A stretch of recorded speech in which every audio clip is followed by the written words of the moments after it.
Hello, everybody. Welcome to Sports Talk with Matt. I'm Matt Stillwolf in New Jersey, and it has been a while. I know I did a little bit of a funny episode yesterday just for fun, but this is my, I guess you could say, first real show of what I've been, doing for a while now. But my first show since I left for Boston. I went to Boston, went to my camp, sports broadcasting camp. Go check them out, playbyblaycamps.com. I met a lot of people there. A lot of people I've known for a while. I met some new people, and one of the new people that I met was actually these people from LA who run a station called National Sports Radio, and they've asked me if I wanted to join. So I'm thinking about it. We're kind of working on what I would be doing there and what kind of show. But my plan is to do a show with them on National Sports Radio. You can go check them out. They're on Spreaker too. National Sports Radio, and also still doing Sports Talk with Matt. So I would be doing both shows. Sports Talk with Matt wouldn't go away. I would make sure that wouldn't happen because I love doing the show. But anyway, so I know it's been a while, and I know it's been a while, and a lot has happened over the last week or so. And today's show, I promised, if you heard my episode yesterday, my Madden Connected Franchise episode, I don't know if you listened to it or not, but I said that I'd be doing a lot of MLB. I mean, a lot of MLB because of the trade deadline. I'm actually at the countdown for the trade deadline. I'm going to see if I can find it again, but I have a lot of trade deadline stuff. Yes, we have the trade deadline is exactly in 2 days, 2 hours, 49 minutes, and 0 seconds. So 48 minutes, 58. 57, so on. So still got to Thursday at 4 o'clock. That is the end of that is the trade line with our trades. No more trades.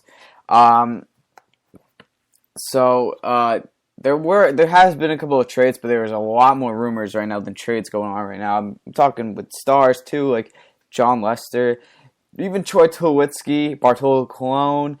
I mean, I can go on. There's a lot of stuff. So I'm going to talk about the rumors and what trades have actually happened. And also go over the MLB standings, the league leaders, and stats. Then we got a little bit of NBA. Talking about D Rose, his return, had started USA basketball training camp. So he's doing that now.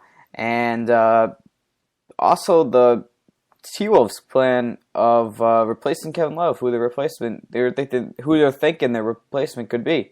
We also have, and at the end of the show, we're going to be doing NFL training camp power rankings. So the power rankings, according to the Bleacher Report, not ESPN this time, Bleacher Report, their power rankings for every single NFL team going into training camp, which started last week and is continuing this week. But today we're leading off with the MLB. By the way, just want to say, if you want to call in, you can call in at any time, 201-937-9176. That's 201-937-9176. You can go call me anytime, and I will answer your question no matter what I'm talking about. I will gladly answer any questions that you have for the show. Okay, but today we're going to be leading off with MLB. So there's a lot of MLB stuff going on right now. I'm going to go back a few days talking about the Jake Peavy trade, what happened there. So Jake Peavy got traded to the San Francisco Giants for left-handed pitcher Edwin Escobar, another pitcher in Heath Hembree, and a couple of prospects, just a couple of prospect stuff. But Jake Peavy, a lot of people are saying, Jake Peavy, why would the Giants trade for Jake Peavy? I mean, let's look at Jake Peavy's stats. Let's look specifically with Boston. For Boston, in 20 games last year for Boston, or this year for Boston, 20 starts, Jake Peavy was 1-9 with a 4.72 ERA. That's not that good, especially for a guy who won the Cy Young Award, the NL Cy Young Award in 2007 with the Padres. And I don't know what happened. He's 33, so he's not too old, and he's kind of fell apart. But I mean, the Giants, I really didn't see why they would trade for him. It's kind of weird. I mean, if we look at their deadline, let's look at their injuries. Actually, I mean, there really isn't. I mean, we got Angel Pagan on the 15-day DL. I'm not really seeing any pitchers right now. All their pitchers are healthy. That's the thing. But I guess they feel confident in Jake Peavy. He was on the team last year who made the playoffs. The Giants feel confident they can make the playoffs. They're only 2 games back from the Dodgers in the NL West, and they also have a pretty good shot at the wild card spot too. But they feel that they can make an impact. That they can, with Jake Peavy, who we can actually we'll check Jake Peavy's postseason stats last year. If I can find his postseason pitching. So last year he had 3 starts, and he was 0-1 with a 7.11 ERA. So it's not even like he's a veteran when it comes to postseason. He's a veteran player, but he really hasn't done well recently. Red Sox, he struggled this year. Last year he was actually okay, but his ERA has really never been that good over the last few years. We look at from really since his last few days with the Padres. So when he was on the Padres and got traded to the White Sox. So on the Padres, it was a 3.97. Then that one year he got traded, that same year in 2009, we got traded to the White Sox, it was a 1.35. Then from 2010 to 2014, his ERAs, with all his teams that he's been on, from the White Sox to the Red Sox, and even this one star he had with the Giants, which I'll go over in a sec. So from 2010, 2014 to now, his ERAs are 4.63, 2010, 2011, 4.92, 2012, 3.37, his best throughout the stretch. 2013 with the Red Sox, 4.04. 2013 with the White Sox, 4.28. Red Sox this year, 4.72. And there's one star this year with the Giants, it's a 4.50. It really isn't anything that special. And then it really didn't give up all too much. These prospects are okay prospects, not their top prospects. I'm a little confused of why they really wanted Jake Peavy. To start, he played against the Dodgers, and he actually did okay. 6 innings, 3 earned runs, 6 hits allowed, 5 Ks, 2 walks, which is all right. But I know they're not expecting too much, but the idea in my head of why the Giants did this is they feel confident that Jake Peavy, when it comes to the late game, September, October, if they make playoffs in October, which I think they will. But October, they feel that they can make an impact, and Jake Peavy will make an impact and come up clutch for them during that time. And the Giants, they just make stars out of no one. Pablo Sandoval came out of nowhere. Angel Pagan was struggling and is doing good. Hunter Pence has always done well for the Giants. So the Giants are this team that they can make a lot out of nothing almost. So I don't know. It's gonna be interesting. I'm interested to see what goes on there. Their pitchers this year, they've done pretty well this year. They haven't been that bad. Tim Hudson, 8-7, 2.65 ERA. That's pretty good. Baumgartner, 3.41. He's 12-8. That's good. Volgeson's struggling a little bit, 5-8 with a 3.94, and Lincecum has got a 3.96. He's 9-7. So, Kane also. Kane has been struggling the most with the 2. He's 2-7 with a 4.18. But Jake Peavy, I don't know. It was just kind of weird. It wasn't even like it was weird because the Red Sox. It wasn't even like the Red Sox were desperately trying to trade him. Well, they kind of were, but they knew that we were going to get a lot, and they were kind of just putting him up on the trade block. Whoever's going to take him, go ahead. And I was shocked that the Giants take him, especially a team that's a contender, or actually. Yeah, a team that's a contender, and especially a team like the Giants, who their pitchers, their starting pitchers are okay, but they're all better than Jake Peavy. So I'm a little shocked by this. And he is 0-1 right now. I said his start, it was okay. 6 innings, 3 earned runs. He was just getting started, but maybe he'll improve. He's 1-10. I hope he proves me wrong. He's got to fix that record. He's got to fix that ERA if he really wants to do well for the Giants. Because the NL, it's not, people say, the NL is a lot worse than the AL. It's a little worse, but it's not that much worse. And the NL West, it's pretty easy division besides the Dodgers. But you have to beat the Dodgers. From now on, whenever he faces the Dodgers, he has to beat them. There's no... that rivalry is so big that he has to beat the Dodgers. And they have to fight for that wild card spot. They're in a tight race there in the NL. It's super tight. Between the NL Central, those teams in the NL Central, they're all fighting for the NL Central spot.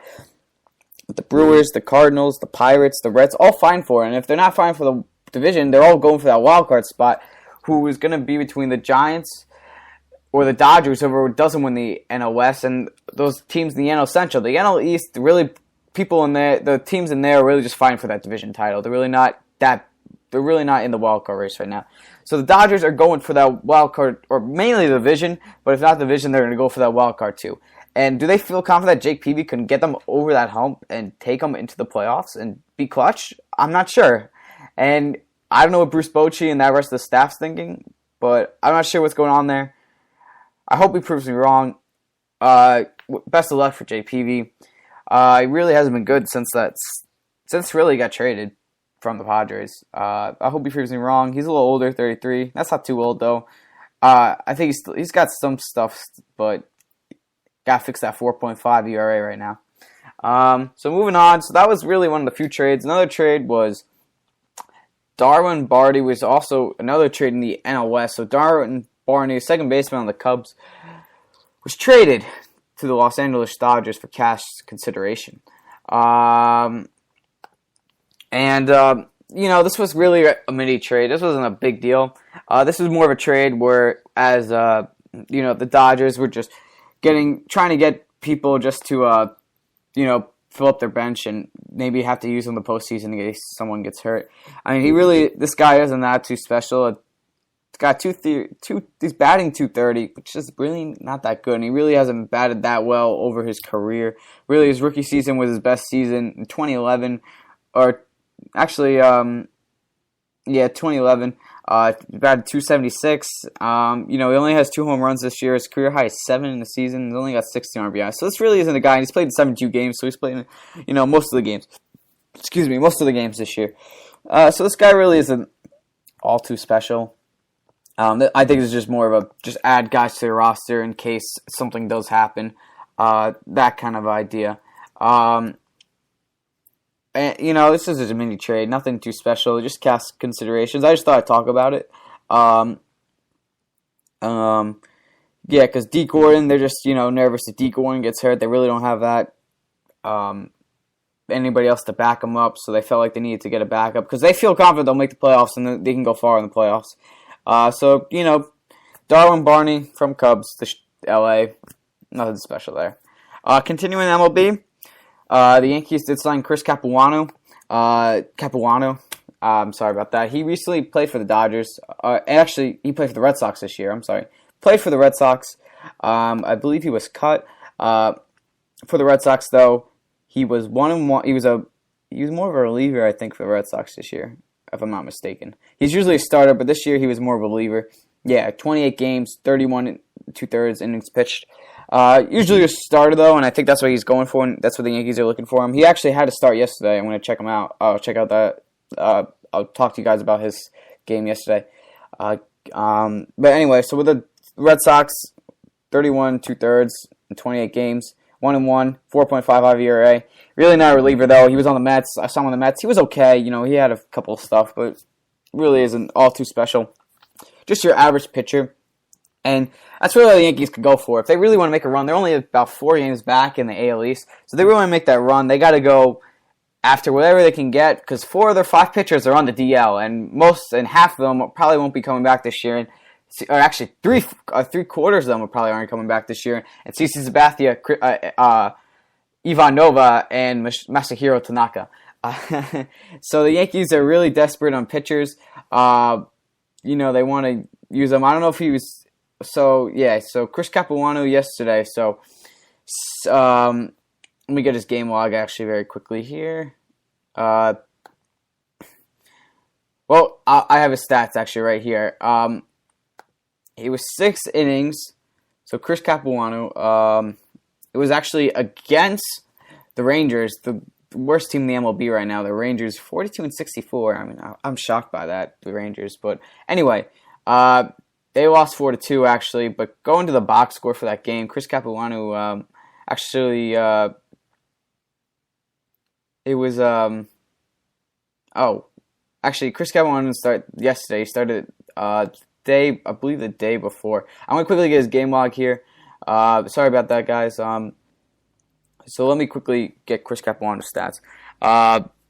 So Chris Capuano, in his start, he had he started, so 6 innings, 5 hits, 2 earned runs, 4 walks, and 4 Ks. So that's all right. The Yankees, that's really all they need. They just need an average guy because they really are desperate for pitchers. It's just kind of bad luck for them. Guys are just getting hurt. All their pitchers are getting hurt left and right. It's really bad. I mean, Pineda also, and Pineda's out. All the pitchers that are on the DL for the Yankees, all the starting pitchers at least, they're all pretty much out for the year. Pineda's hurt, obviously. He's a 60-day DL. Tanaka, Sabathia, and Nova. So all those guys, all their starting pitchers, and all are not bad pitchers. I mean, Sabathia was the worst out of all of them.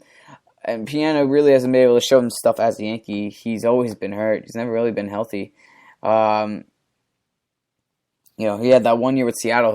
He was pretty good. He was 9-10 with the 3.74. Actually, that's okay, not good. But he really wasn't able to show him stuff this year. He had 4 starts this year, 4 earned runs, with 1.83 ERA, and he was 2-2. So he was looking like a promising pitcher, and it's a shame he got hurt because he really hasn't been healthy since he joined the Yankees. Sabathia was struggling a little bit, which probably helped them more than hurt them with him being out. Ivanova, he's a good young pitcher. I thought he was going to do well this year. And also Tanaka, who is could have had a good shot at winning the Cy Young if he stayed healthy. So it's a shame for the Yankees. Capuano is just another pitcher they need to put in there along with Phelps and the other pitchers that they have on their roster. So the Yankees are kind of just desperate. Just need pitchers. They're still in this. They still have a good shot at making the postseason, so they're not out of it yet. Which is my cap's off to Joe Girardi on that one. He's doing a great job there, keeping that team in it, and keeping them in the postseason, in the race for October. Good. So just Chris Capuano, an okay pitcher, is not going to give you too much, but he's decent, and for the Yankees, that's good. That's good enough. Moving on. So that was really all the signings, and now it's kind of more rumors. And just remember that if you want to call in anytime, just feel free to 201-937-9176. That's 201-937-9176. Just call, state your name, where you're from, and we will talk, and you'll be live on the show, and you can just talk to me, and you can talk about whatever you want. I'm not talking about MLB now, but if you want to talk about the NBA or the NFL or college football, college basketball, soccer, I don't care, whatever you want, you can do it. You can just call in. And actually, you do have a caller right now, so here we go. We actually have my first caller today. So, hello, what's your name and where are you from? Hi, this is CB from Jersey. How you doing, Matt? I'm doing good. I'd like to know what you think the Mets' chances of acquiring either Cargo or Troy Tulowitzki is. That is actually a very good question. So, according to Bleacher Report, I actually found this on Bleacher Report, and other websites have talked about it too, that the Mets are willing to trade Noah Syndergaard for Troy Tulowitzki, and they're interested in Carlos Gonzalez too, but I think more of Troy Tulowitzki, obviously, because Troy Tulowitzki is the better player. I don't think they should trade Syndergaard in any package. Yeah, I can understand if they're looking for Troy Tulowitzki, but it seems like the Rockies are less likely to trade him. Yeah, I think the plan is really not this trade deadline, in my opinion. I think Sandy Alderson, the Mets GM, is really looking more ahead and waiting until the end of the season, because the Mets, they're kind of into it. They have to win the NL East. They will really want to make the postseason. They're 7.5 back, but as a Met fan, I probably am predicting that the Mets probably aren't going to make the postseason this year. They're really looking more into the future with their pitching staff, and they really like Syndergaard, and the whole Mets organization likes Syndergaard and likes what he's doing in Las Vegas, the AAA team for the Mets. And I think that there's not going to be a trade today, and Troy Tulowitzki, his contract goes through 2020, so it's not like he's a free agent next year, this offseason or anything like that. Not for a while. So, to answer your question, I don't think they're going to trade Syndergaard for Tulowitzki, and it's probably not going to happen this trade deadline, but it could happen in the offseason. I can see the Mets going for him in the offseason, trading maybe not Syndergaard, but other prospects like Montero, maybe even like Wheeler or someone. I'm hearing that too. They might trade Wheeler in the offseason for him. So something like that. I think a trade could happen in the offseason, but not this week. All right, thanks, Matt. All right, no problem. So, CB from New Jersey just called, so thank you for calling, CB. So, actually, yeah, so continuing on with that was actually my next topic. So, the Mets, well, really more Mets stuff. So, the Mets, well, really Troy Tulowitzki.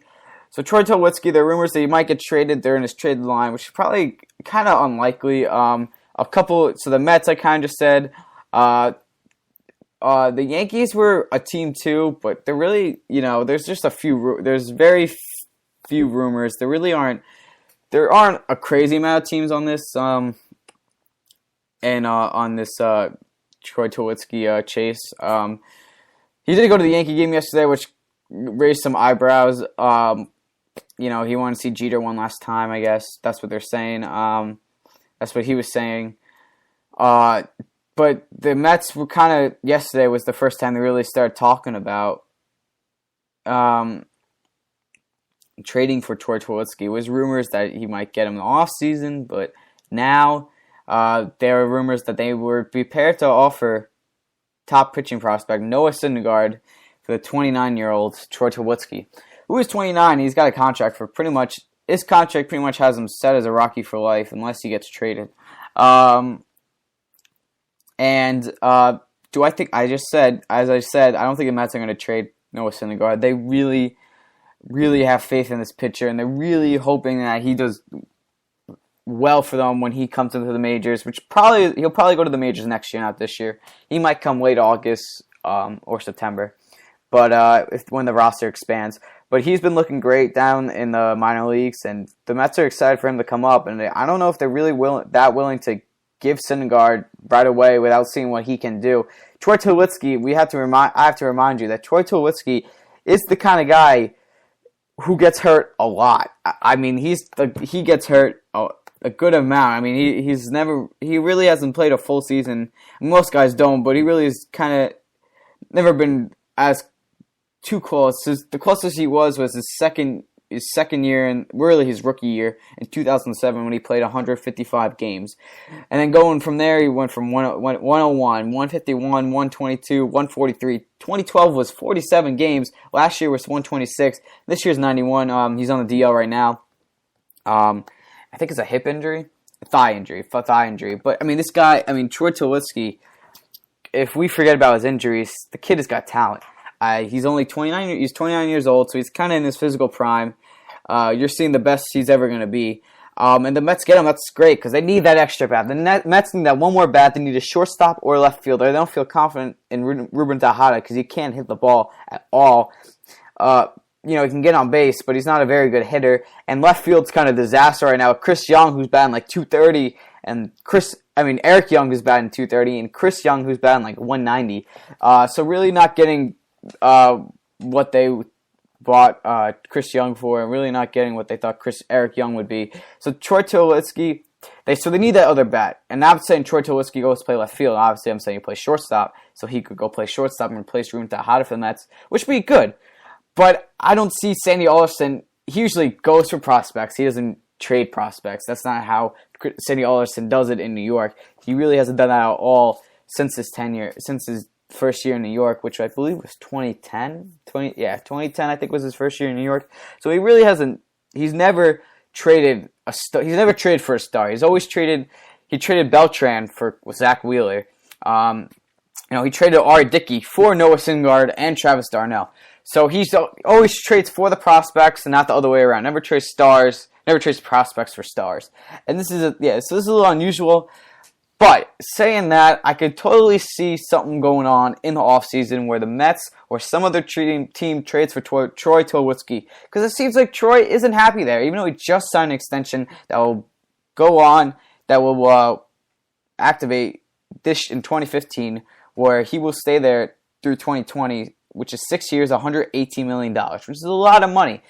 And he agreed to that contract, so it's going to go through. And from the Rockies' performance this year, which has been god-awful, I think they're last in the NL West. I'm going to take a look. But they really haven't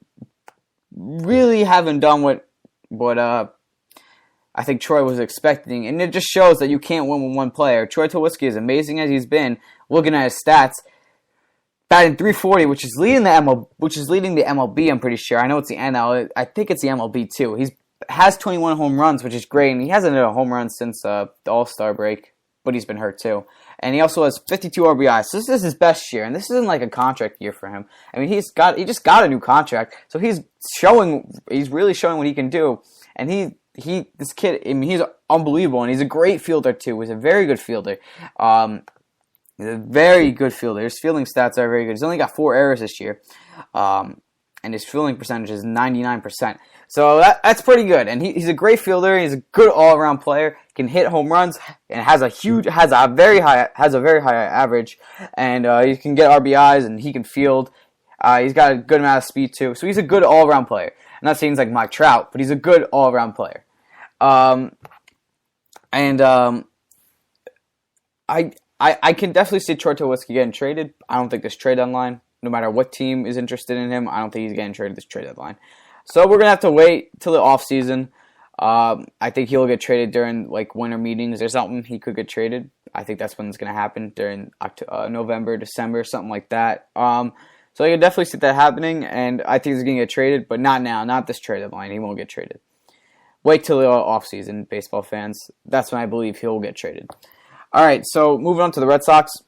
2 more rumors. Then go in MLB standings, league leaders, and then we're going to have a quick commercial break. So the Red Sox,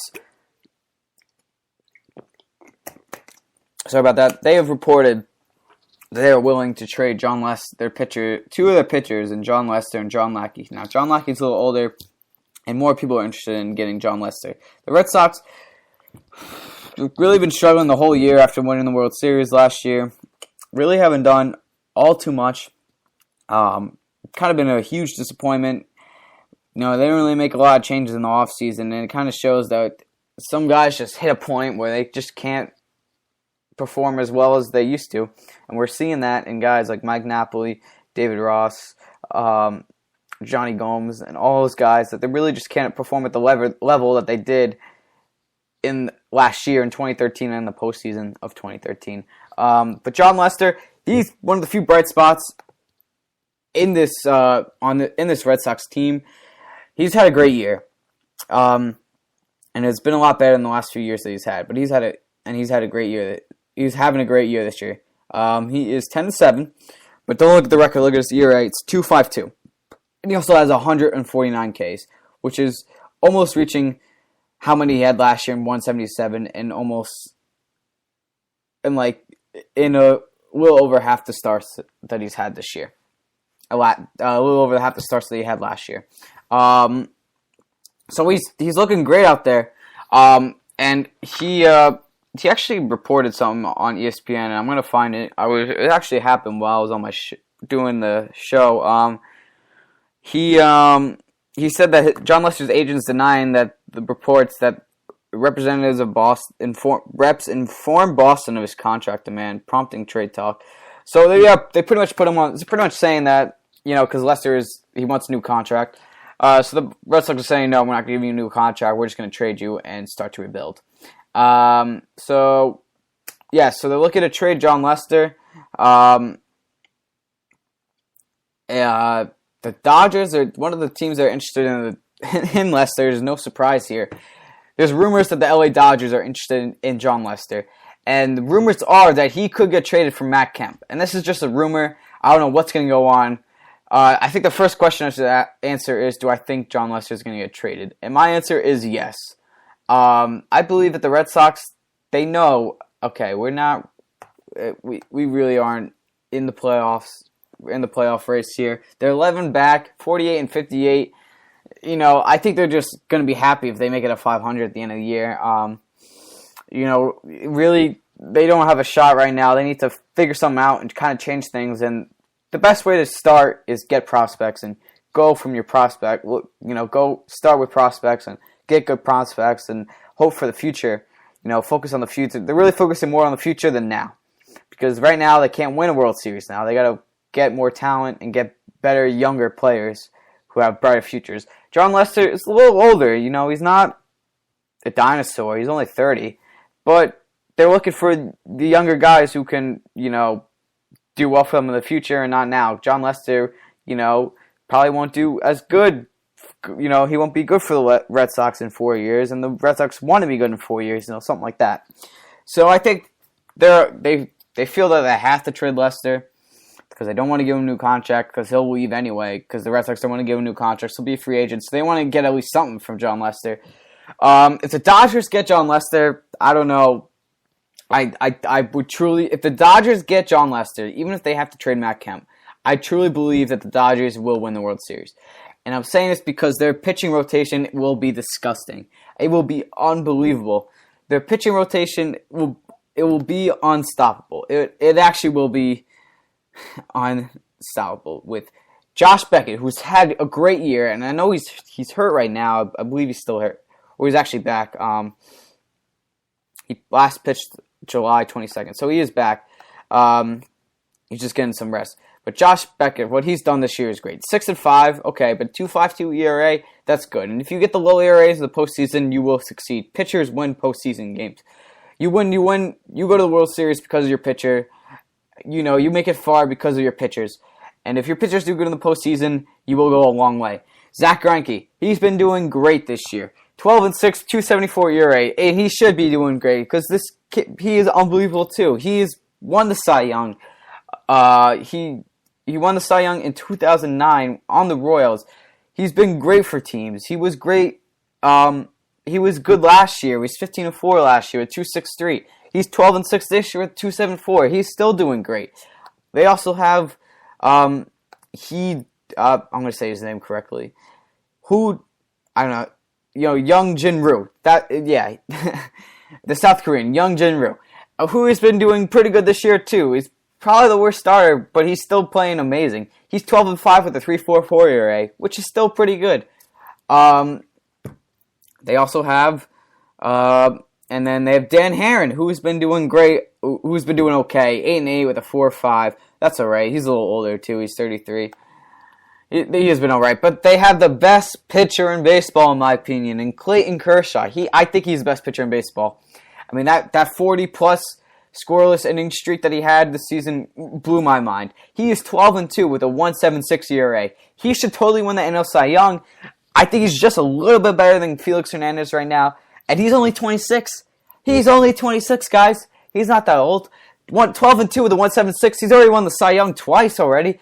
He's unbelievable. Best pitcher in baseball, and he'll continue his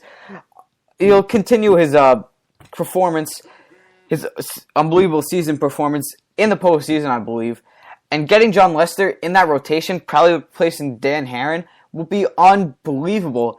It will be crazy. I will be in shock. I mean, they will totally. I believe that if John Lester goes to the Dodgers with that rotation that they have, would probably be Kershaw, Greinke, Beckett, Ryu, and Lester, and they will have to give away Matt Kemp. But as I said before, pitchers are more valuable than hitters, especially when it comes to postseason, because you can go long, you can make it farther in the postseason with your pitchers than you can with a good pitcher than you can with a good hitter.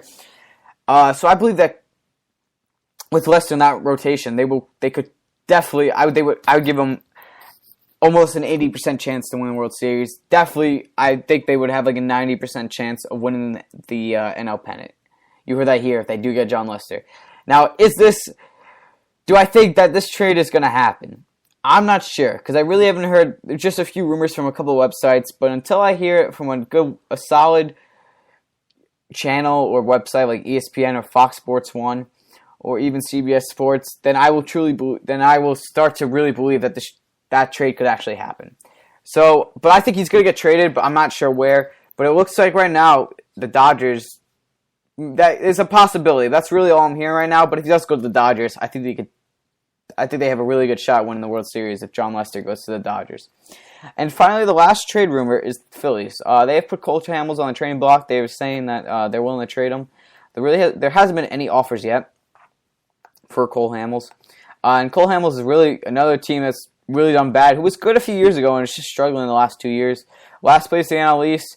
They really have no shot at making the postseason. They don't feel they're making the postseason. They're looking to rebuild. So trading Cole Hamels, who could do good for a team this year, who can do good this year for another team, other teams are interested in him because they know they can do good for them in the postseason and at the end of the season this year too. So Cole Hamels has had one of his best years. He's 5-5 with 2.72, which is pretty good. He got 125 Ks as well. He's a good lefty pitcher. I could totally he could definitely help a team. There hasn't been any offers yet, so it's really nobody knows where he's going. It's kind of just an open book right now. Nobody knows where he can go if he gets traded. And he might not even get traded. No team may offer for him. But I think a team with his talent and what he's done this year, which is pretty good, I think he'll definitely get traded. But I'm just not sure where. I can't really think of a team right now that is willing to give up, because the Phillies are probably looking for prospects. If they're looking to rebuild, they're probably looking for prospects. The A's, they might be willing to do it. I'm not really sure. Kind of thinking, because I know they were looking at Bartolo Colon, so they're looking at a pitcher, and they probably want Cole Hamels over Bartolo Colon right now. Other teams, as I said, the Dodgers, but I'm not really sure about that. Probably not. I think they'll be looking more at John Lester than Cole Hamels. It's really just an open book. I think he'll get traded because he's a very good pitcher, and somebody's going to want him, and somebody's going to be willing to give prospects for Cole Hamels, because that's what the Phillies are probably looking for, prospects, because they're looking to rebuild, because they really don't have a shot at making the postseason this year, and it doesn't look like they'll have a shot at making the postseason for a long time unless they do make a move. So this will help them rebuild if they do trade Cole Hamels, and I think he'll go somewhere to pitch. He'll pitch for a different team by August 1st. By 3 o'clock on July 31st, which is in 2 days. So teams will probably see a lot of trades within. We'll definitely see a lot of trades as the trade deadline starts. As the 3 o'clock on July 31st comes closer and closer, and the trade deadline actually happens where no more trades occur. So that's it. So I'm gonna go over the standings right now. LMB standings. I'm gonna go over the league leaders and kind of just talk about what I think. Do I think this team's gonna stay their spot at first place in the division? Do I think another team's gonna creep up? Do I think the teams are gonna get a wild card spot? Let's talk about that very quickly. So we're gonna start in the American League, AL East. Baltimore's in first right now. They're 2.5 ahead of the Toronto Blue Jays, who I think could actually creep up there. And I think once they start hitting the ball like they did the first half of the season, they'll take first place again, and I think they'll win the AL East this year. I think Baltimore has a good shot at wild card spot. They'll get the second spot, which is going to go. The first spot's either going to go between the A's or the Angels. The Angels right now are 7.5 ahead of the second place team in the wild card spot, which is the Blue Jays right now.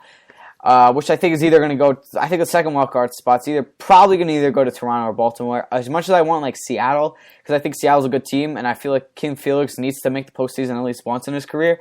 It's probably going to go to Baltimore or Toronto. I think Toronto's going to win the division though, and I think Baltimore gets second place in wild card. Central, Detroit is in first, and I think they got in the bag. Kansas City 53 and 51, 5 behind. Cleveland is 6.5 behind, and the White Sox are 8. I think Detroit's got in the bag. Scherzer's still doing well. Cabrera's still doing pretty good. They got, Victor Martinez is having a great year this year, too.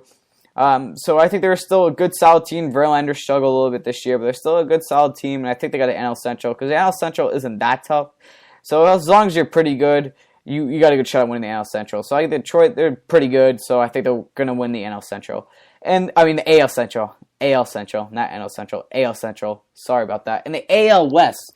Oakland, who's pretty much been leading the whole year, has the best record in the majors right now. I just wanted to confirm. Yeah, best record in the majors, 65 and 40. And Angels' second best record, who've been killing it with Trout. The pitchers are doing well. Pujols is doing well. Josh Hamilton's still struggling. But Pujols, Trout, all the hitters doing well, besides Josh Hamilton. Pitchers are doing good too. Despite how well they've been doing this year, despite their performance this year, which has been phenomenal, they're still 1.5 behind. But as I said before, they're 7.5 ahead of the Blue Jays, who are in the second wildcard spot.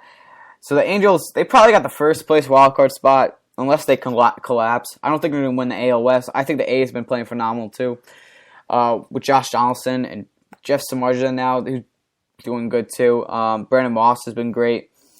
Scott Kazmir has been awesome too. He's kind of rejuvenating here in front of our eyes. So they've all been great, and this is just a team that Billy Beans' tactics are finally paying off. I think they got the division. I think they're going to win it. The A's are going to put up a good fight, but they'll get the first wild card spot. I mean, the Angels, not the Angels are going to put up a good fight. They'll get the first wild card spot. I don't think Seattle 11 behind. They got to go for the second wild card, which I think is either going to be Baltimore or Toronto. Houston, really not doing that much, and Texas is the worst team in the major. I think they're the worst. They have the worst record in the majors right now. The worst record in the majors. Huge disappointment. So now moving on to the National League. NL East, the Nationals in first. Atlanta's only a half game behind, though. They're going to fight for it. Whoever wins the NL East will make the playoffs. The second place team in the NL East will not make the playoffs probably because of the NL Central. I think it's too tough that team probably won't make the wild card. Even though they are in the wild card spot right now, the Braves, I don't think they'll make it. I do believe, though, between the Nationals and the Braves, if I had to pick a team to win the division right now, I'm going to go with the Braves because they won it. I think the Braves because they won it last year. Freddie Freeman is still doing pretty good. They have their pitchers. Santana is still a pretty good pitcher, and he's been doing great. Teheran has been okay. He was great in the beginning of the year, struggled a little bit, but I think he's still a good, solid pitcher. I think their hitters are still good. Evan Gattis is blowing everyone's minds away. That guy is awesome. His story is awesome. He's doing good too. BJ Upton's struggling. I know they did have a cut Dan Uggla. Despite all their issues in terms of batting, their pitching's been good, and they still have some pretty good hitters that are overcoming the issues of other hitters like BJ Upton and Dan Uggla, who got released a few weeks ago. So I think the Braves are going to win the division. I don't know. I don't know if the Nationals have. I don't know. I feel like they're a team that's going to collapse this year. I just have this feeling. They're both pretty even, the Nationals and the Braves, but I just feel like the Nats are just a team that's going to collapse and at the end of the year, and the Braves are going to take over the NL East. And the AL Central, which is probably the tightest race out of all the divisions in the majors right now. With the Brewers right now who are in first place for now. St. Louis is 1.5 behind. Pittsburgh's 2 behind. And Cincinnati is 6 behind. And the Cubs are 14.5. But that's a pretty tight race. I think the second place team in that division is going to get the wild card spot. And maybe even the third place team gets the second wild card spot. I don't know. We'll just have to wait and see. I think the Brewers, they've just done, everything's been great for them this year. They've lost a few games recently, but I think they're still a great team. K-Rod's leading the NL in saves right now. I think he still is. Carlos has been okay. Carlos Gomez has been great for them. Jonathan LaCroix has been great for them. Mark Reynolds has been good. Ryan Braun has been good. Not getting into trouble either. He's also not getting into any trouble. Peralta has got 12 wins. Los has got 107 Ks. K-Rod's got 30 saves. It's looking good for the Brewers. And as much as I like the Cardinals, and they're always a team that kind of wins the division and is always in that race every year, always in the race for the division in the NL pennant every year. I think the Brewers have got it this year. I think the Cardinals, though, do get the second place spot, and I believe that the Pirates, I don't think the Pirates make the playoffs this year. I just don't see it in them. I don't think it's just as magical of a season as it was last year. McCutchen won MVP, who's still doing great this year. I think he's got almost, believe he might even have better stats than he had last year. Or it's pretty close. McCutchen had, his stats were good but he was batting .317 last year. He's batting .309 this year, so a little worse there. But he only hit 21 home runs last year, and he's got 17 so far this year, with about 59 games left to go. So I think he'll surpass that. But I just don't see this. It's just not as magical of a year as it was last year for the Pirates. I just don't think with their injuries too that have happened to them. I just don't see them. I just don't see him making the postseason. I just have in my gut. With Cole, he's been hurt a lot this year. Who was good for them last year. I just don't see them doing as well as they did last year, or making the postseason this year as they did last year. Also in the NL East, just want to say that Miami's, even though they're 6 behind, I just don't think they're going to win the NL East. They're still a young team that's still learning. Even though once Jose Fernandez comes back next year, he's healthy. I think they'll be great, and they could be contenders for the NL East, but not this year. The Mets much as I'm a Mets fan, I would like to say yes, they're in it. Even though they're only 7.5 back. I just know the Mets very well, and they're looking more into the future than right now. They're not looking to make postseason right now. They're looking to develop their prospects and use their prospects for next year. Next year is when they hope to win the division, but not this year. Next year they're hoping to win the division. Not really focusing on making the playoffs this year. Just kind of try to get as many prospects as they can, develop their prospects, and get them ready for the future. And the Phillies, as I said before, they're struggling. They were from first to worst. From 2 years ago, they were always winning the division, first place, and now they're in last place, 46-60, one of the worst records in the majors. Just a team that was struggling. Lost 7-1 yesterday to the Mets, 12.5 behind. As I said, they're looking more to get prospects and rebuild, and hoping to trade Cole Hamels for prospects so they can rebuild. Now going to the NL West, it's Dodgers who are leading right now, 59-47. Giants are 57-49. Giants are 2 games back, and then really no one else is going for that. No one else is going to probably win a division one in the NL West in that division. The Dodgers are in third. It's from 50. So the Giants are 57-49. They're in second place. Then it's the Padres, not the Dodgers. The Padres are in third.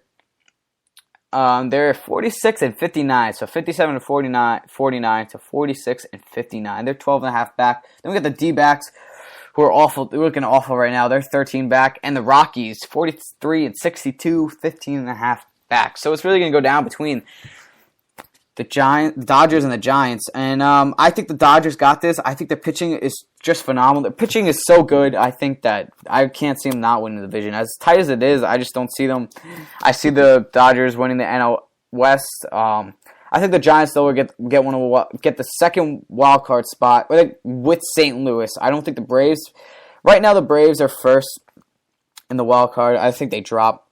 I think they win the division. I think the Nationals drop, go second place, and they drop out of the wild card race. So the top 2 teams in the NL for the wild cards, it's going to be I think the Cardinals go first, and I think the Giants get the second one. But they will play each other anyway, so that doesn't matter. So the Cardinals and Giants play each other in the wild card, I believe. In the American League, I think the Angels, they kind of got it easily. They're 7.5 ahead of Toronto, who's in second, and who's got the second wild card spot. So I think the Angels got the wild card spot. I don't think they win the division, but they definitely got the wild card, first place wild card. Second wild card, Seattle's only 2 back. Yankees are only 2 back. I think Toronto or Baltimore keeps it. Whoever doesn't win the division, I think the second place team gets it. I think Toronto wins the division, though, and I think Baltimore gets second place. So you heard it here. I think Angels and Baltimore are the top 2 wildcard teams in the AL, and the top 2 in the NL are the Cardinals and the Giants. And I said the division winners. So quickly go over league leaders. Just quickly go over that. Then we're going to take a quick commercial break. So first place in the AL in batting averages, Jose Altuve, he's batting .343. Then it's Cano, .328. Beltre, one of the bright spots for the Rangers this year, .323. Victor Martinez, the old man, still got it, batting .320. And Michael Brantley on the Indians, .318. NL, Troy Tulowitzki, .340. Matt Adams, doing good for the Cardinals, too, .316. Justin Morneau, they got two of the best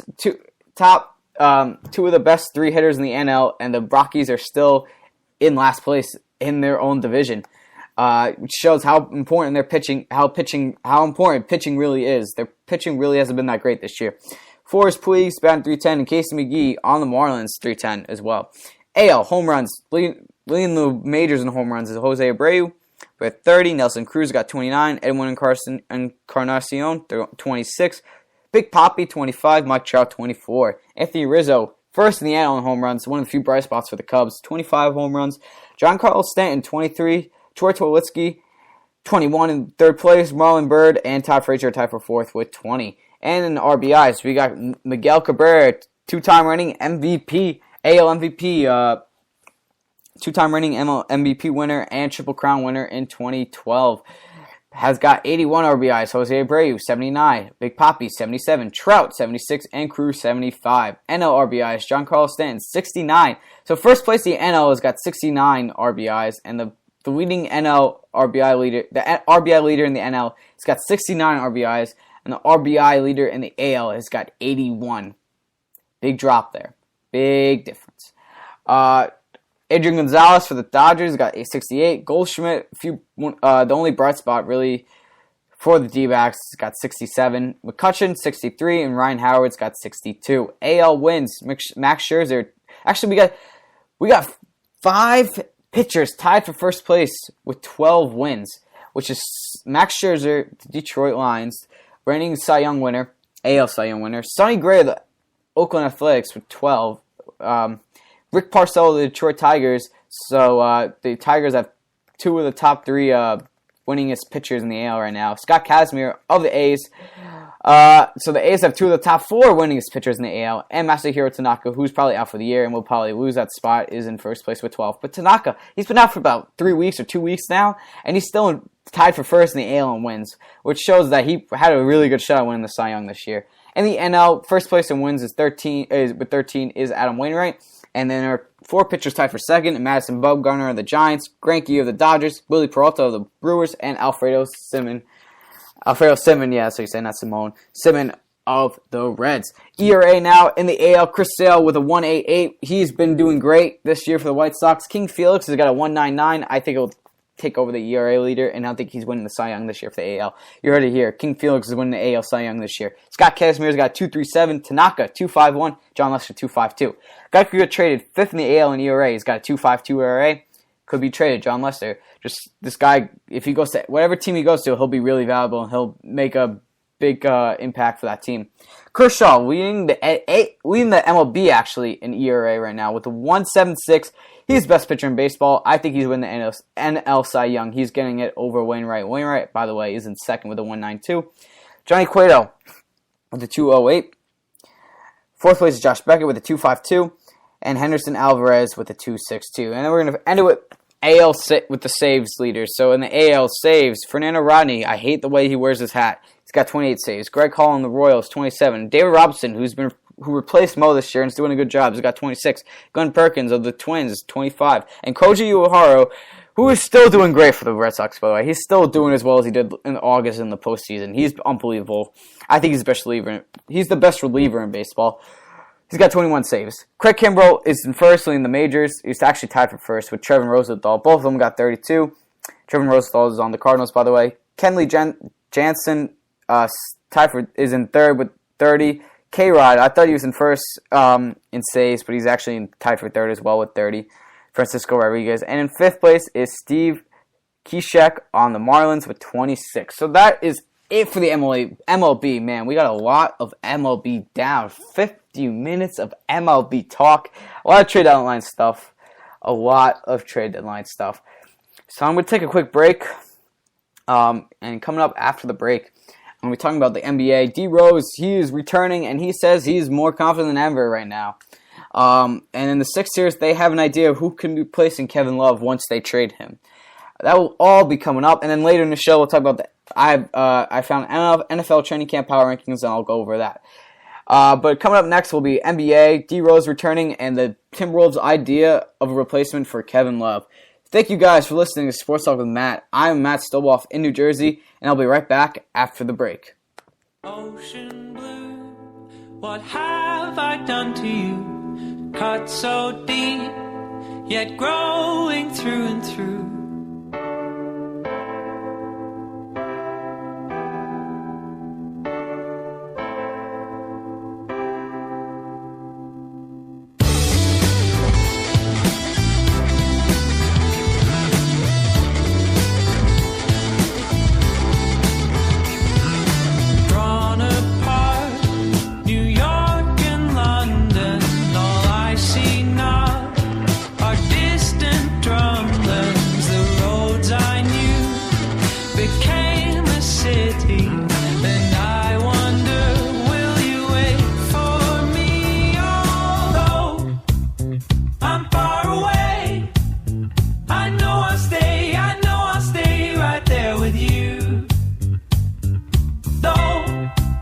It might be too late.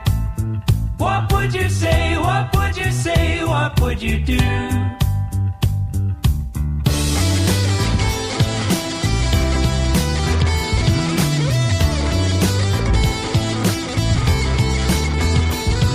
I built a hive, became one with the bees, but we fell like rain, got lost into the sea.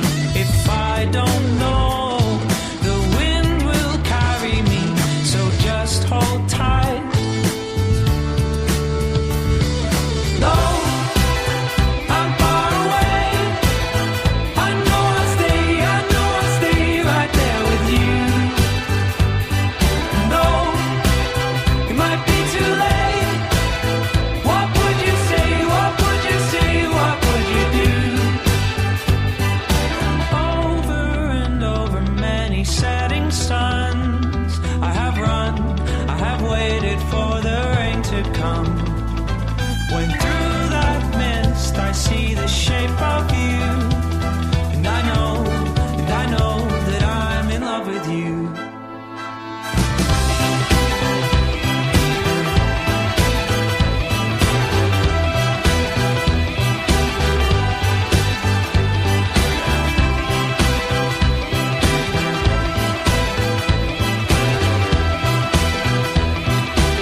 Alright, hello everybody. Welcome back to Sports Talk with Matt. I'm Matt Stoloff in New Jersey. And we had a lot of MLB talk, about 50 minutes of MLB talk in terms of trade deadline, MLB standings, league leaders, a lot of trade deadline though, a lot of trade deadline. And my plan is to probably do a show after the trade deadline, after Thursday, or even after 3 o'clock, maybe do one at 4 o'clock, and just go over, all the trades that happened on Thursday. That's my plan right now. It might change. You never know. But that's my plan right now, is to do it after 3 o'clock. Maybe do a show like 4 o'clock or so and talk about the trades that happened at the trade line and do a recap on that. But enough MLB for today. We're moving on to the NBA, basketball, I should say. NBA and basketball. Same basketball because we're talking about USA basketball. And Derrick Rose is really his first organized practice since his injury, which took place in October and November last year, where he hurt his knee again, and he's finally back and growing out his hair a little bit too. D Rose, he is saying after the first practice that his knee is not bothering him at all, and he is more confident than ever in terms of his playing level. And he feels that he loves the decisions that the Bulls made this year. He loves everything the Bulls did this year in terms of players that they got with Boozer, with Pau Gasol. He loves how Joakim Noah is playing. Jimmy Butler is young and upcoming, and same with Taj Gibson. And they love who they have, and also drafting Doug McDermott. He loves all those moves, and he feels that the Bulls are a real contender winning the Eastern Conference title this year. Now, do I think D Rose is going to be what he was when he won the MVP in 2010, 2011, averaging 25 points per game, or even 2011, 2012 when he was averaging 22, getting 8 assists a game and just being a good all-around player? I'm not sure, because I thought that coming in last year, his preseason was awesome. He was looking great, and I thought we got the old D Rose back. And then those 10 games that he played, those few games that he did play, those 10, 15.9 points per game, shooting 36%, which was by far his worst. He usually shoots 44%, 45, 49, shooting 35%, which is by far his worst. Not even close. And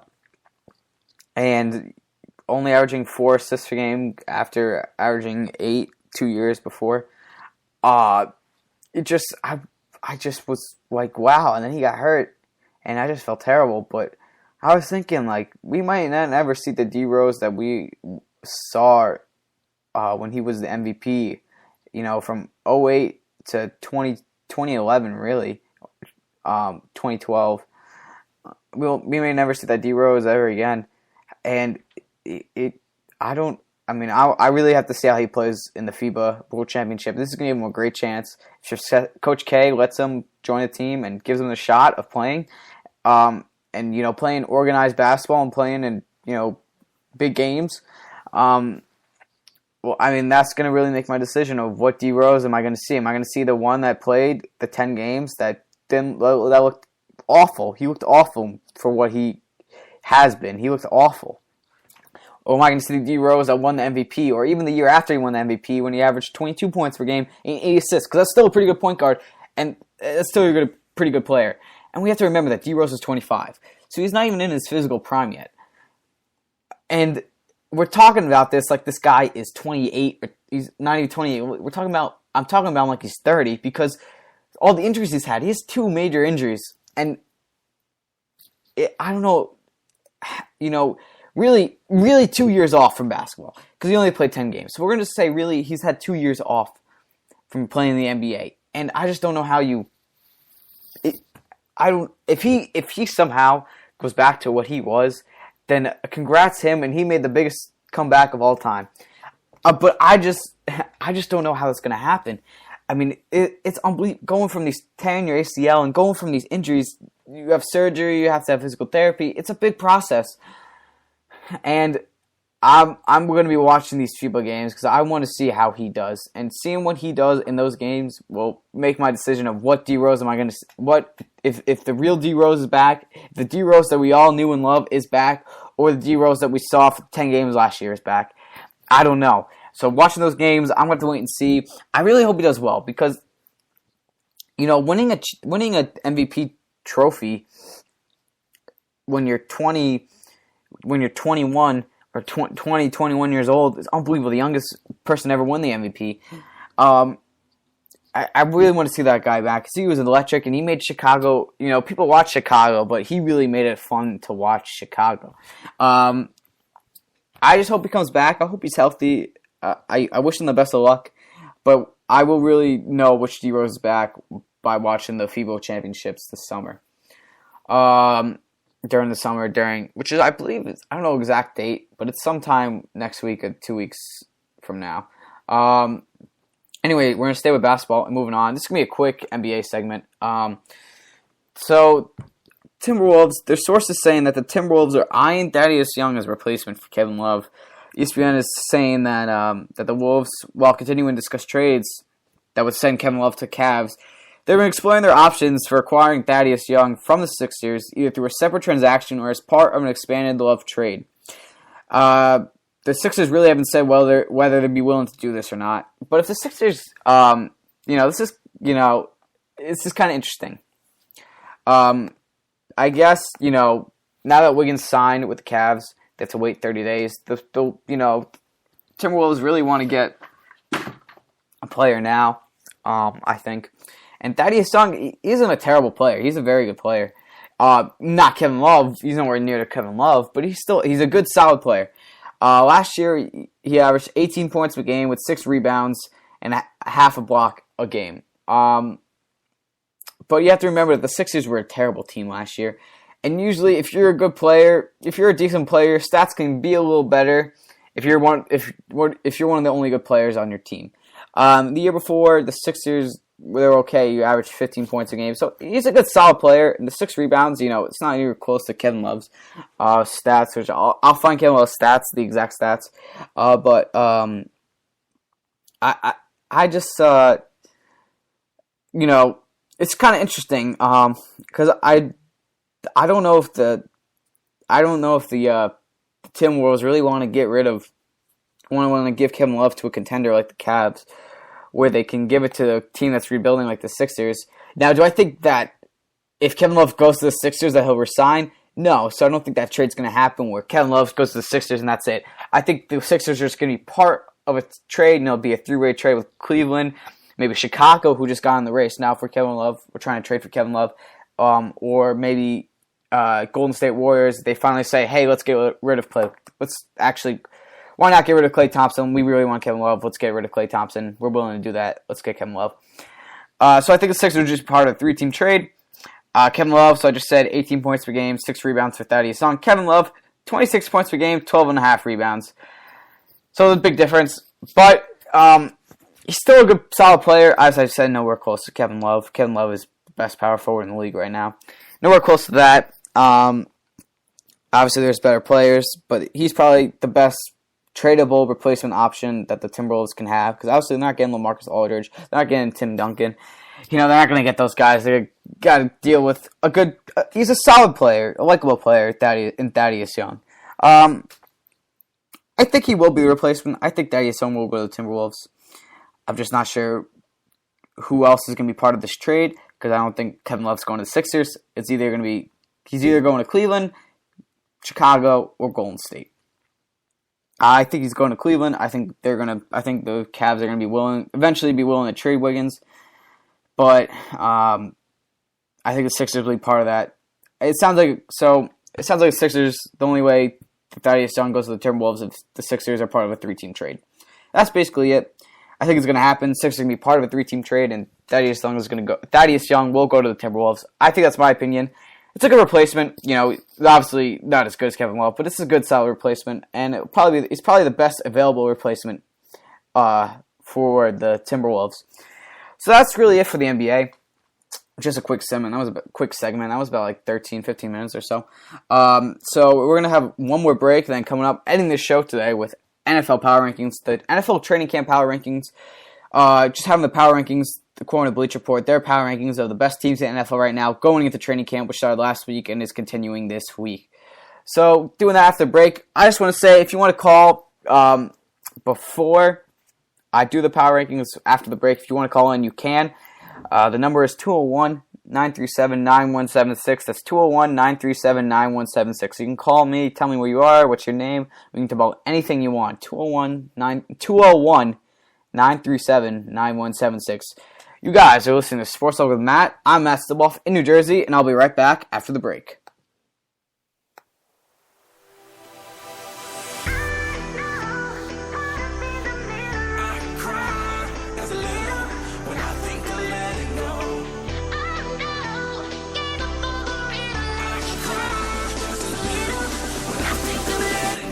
Wanna get behind the wheel, but only one rider. I just feel got me swimming like a diver. Can't let go, I got plans in Okinawa. My heart to Japan, quake losers and survivors. Norway, no, you didn't get my flowers. No way to say it better, but the killer was a coward. Face just showered, the minute in the hour. Heard about the news, whole day went sour. Bitter moments got me feeling like a lemon head. Put you in the box just as poisonous as cigarettes. Take on my regards, but regardless, I get arrested. Ain't worried about the killers, just a young and restless. Get mad, cause $250,000 on my necklace. Do you, I never said I was driving reckless. You and I know the jealousy is not impressive. Oh no, I can't stop, I was destined.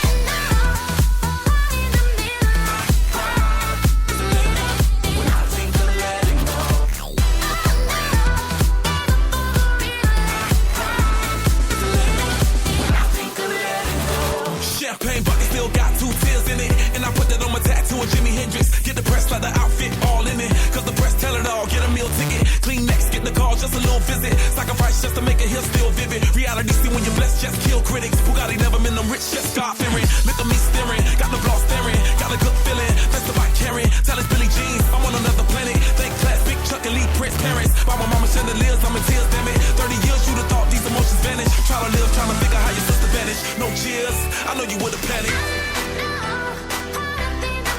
I cry just a little when I think of letting go.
Alright, hello everybody, welcome back to Sports Talk with Matt. I'm Matt Stiboff in New Jersey.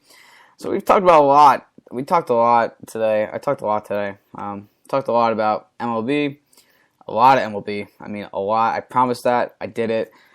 Trade deadlines, rumors, trades, rumors, standings, league leaders, all that. NBA, just a little bit of NBA. D-Rose returning, talking about how he's confident, feels he's ready to go again. And Timberwolves are eyeing Thaddeus Young as a replacement for Kevin Love. So now, ending the show today with NFL training camp power rankings. Bleach Report just did this about a day ago. I'm just going to go over it and say if I think that's right or that's wrong. So let's start it off. So NFL training camp power rankings going into training camp. So we're going to start at number 32, and they believe that number 32 is the Buffalo Bills, which is, I would think like the Raiders are worse than the Bills right now, maybe even the Browns, but I think I think the Raiders are worse than the Bills. I think Sammy Watkins is going to be good, a solid receiver this year, not unbelievable. He'll be a good solid receiver his rookie year, and he'll just get better and better every year. CJ Spiller's okay. He just hurts. Fred Jackson's still a pretty good running back. EJ Manuel's just gonna. I think he'll have a good. He'll have an okay sophomore year.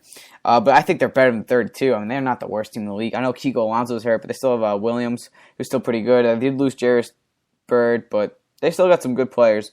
Marcel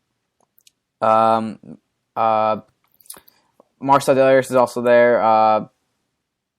He's out of shape, but I think he'll be fine once the season starts. So I think the Raiders are worse than the Bills right now. Titans at 31. Just sounds all right. I think the Titans. You gotta watch out for the Titans. I know Werner's gone, but I think Jake Locker. I could see Jake Locker having a good year, especially for fantasy. If you want a sleeper QB, Jake Locker's your guy. If he's healthy and he does what he's supposed to do, he could make a big impact in the NFL. His games last year, he only played 7 games, but we really only played 6. He kind of got hurt in the middle in the 7th game, so we'll say 6 games. I mean, he was great and he was phenomenal. I think that we look at his. I'm going to find his stats quickly, but I think he's a good QB. He was good from what in the 7 games that he played. He was 4-3. Completed 60% of his passes. Threw for 1,200 yards. Had 8 touchdowns and only 4 picks. So he was good, and I think he's a good QB. And I don't know, I see that. A lot of people don't, but I think he's a good QB. And I can see him making a big impact in the NFL. And I don't think the Titans are 31. I think there are teams that are much worse, like the Cleveland Browns. I think Cleveland Browns, they're a little worse. I think Cleveland Browns actually be 31. Even with Johnny Football starting, that issue is just going to make things worse. I think Brian Hoyer should start. I think he was good before he got hurt, just like Jay Cutler. I think Brian Hoyer is going to start. I don't see Johnny Manziel starting right away. They did lose T.J. Ward. They get Dante Whitner, though. They still have Joe Hayden. Their defense is still solid. But talent-wise, if they lose Josh Gordon, they're in big trouble because they really don't have a running back. They really don't have wide receivers.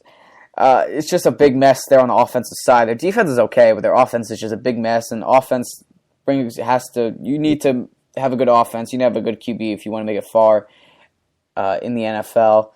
If you want to make the playoffs. So I just don't really see the Browns making the playoffs. I think they're last place in the AFC North. They're going to have a lot of media coverage because of Johnny Football, but they're just not going to be a good team this year.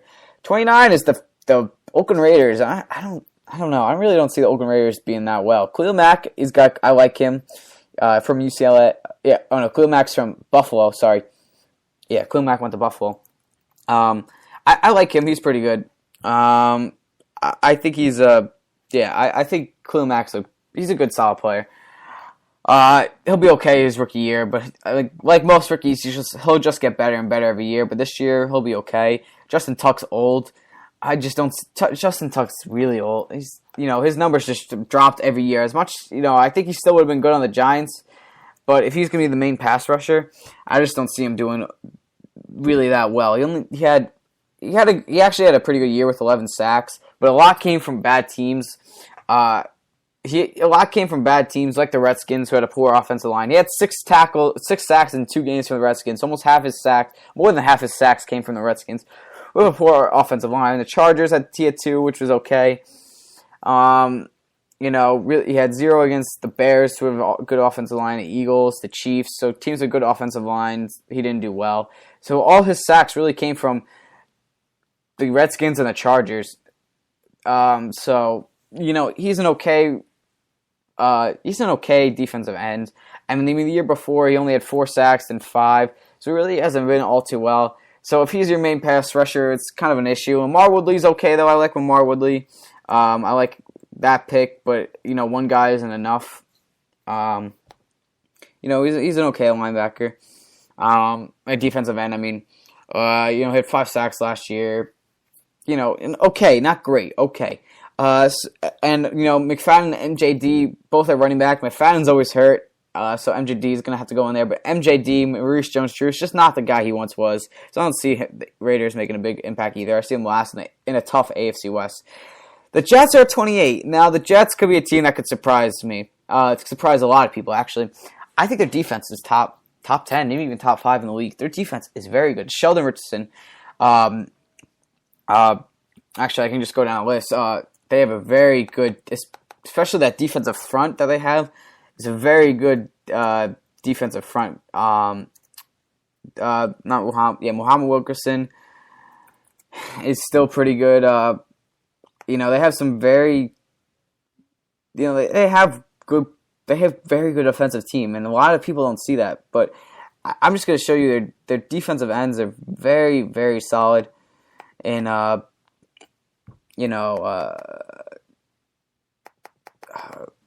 Sheldon Rich, D. Milliner is a good corner too. Cromartie's gone obviously, but that's all right. T.J. Barnes is okay. They have Taj Boyd as a QB. Offensively, that's the issue. Offensively, Quinn Coble is also a good linebacker, by the way. Demario Davis is pretty good too. They have young guys, which is why it's hard to name them, but they're a good young team. They're a good young defensive team. Offensively, they got some issues. Geno Smith, I really don't know how far he could take that team. They could make the playoffs. I see the Jets going 8-8 or something. They're not 29th. I don't think they're not 29th. They're 29th in the NFL. I think they're a little higher. I see them going 8-8 again, maybe 9-7. I just don't see them making the playoffs.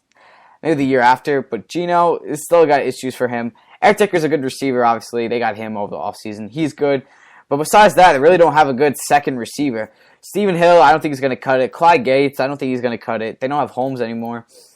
They really don't have that, amazing receivers outside of Eric Decker. Chris Ivory, Chris Johnson, good solid running backs. Bilal Powell is also a pretty good running back too. So their running backs are okay. Chris Johnson's complaining about playing time already, though.